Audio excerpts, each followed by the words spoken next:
The role of horses in history is often unsung.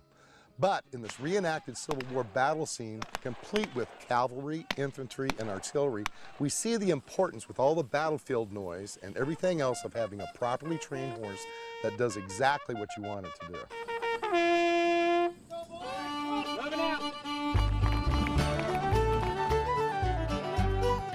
This is Lamoni's annual Civil War Days.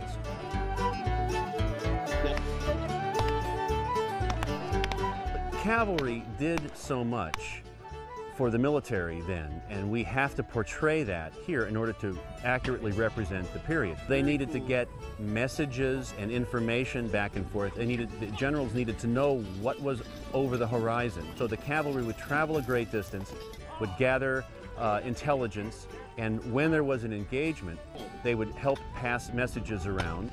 And also, because of how mobile they are, they're able to perform flanking motions. The cavalry can come around the side and break your opponent's lines. The boys on the field have done a lot of training and a lot of drilling. The weapons they carry do not actually fire balls, but that's real powder.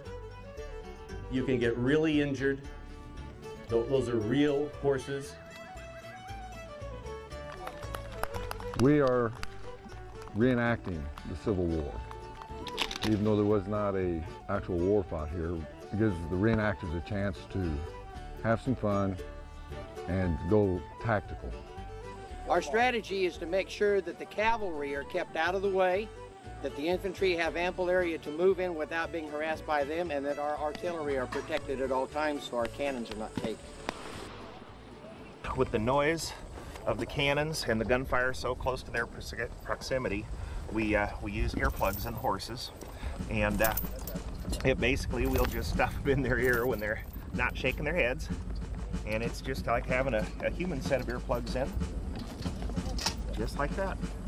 If you want to get in the hobby and you have a horse, don't get your expectations up that say this horse can do this, because not all horses are suited for it.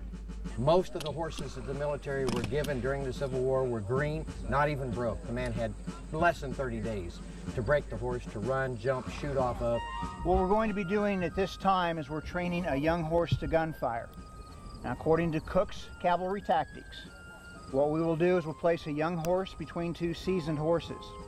We will approach you. I will raise my hand indicating that I want you to fire one shot. We will continue towards you. I will raise my hand a second time, I will have you shoot. This will happen 3 times.